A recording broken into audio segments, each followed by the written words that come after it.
Aksident tragjik në Itali, humbi jetën 7 vjeçari shqiptar, plagosjet babai. Mbrëmjen e dijeshme rreth orës 21, një fëmijë 7 vjeçar shqiptar ka humbur jetën në një aksident të rënd rrugor në provincën e Bolonjës në Itali.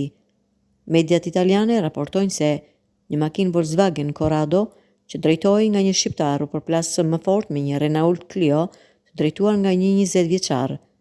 Gjithashtu raportohet se një nga automjetet dyshohet se ka kaluar në korsin tjetër për të shmangur një motor që po kthej drejt një stacioni karburanti. Mësohet se fëmia humbi jetën në vendin e ngjarjes, ndërsa babai i tij u plagos, po ashtu dhe drejtuesi i makinës tjetër. Paraprakisht raportohet se fëmia që ndodhej në sediljen e pasme nuk ishte vendosur ripin e sigurimit.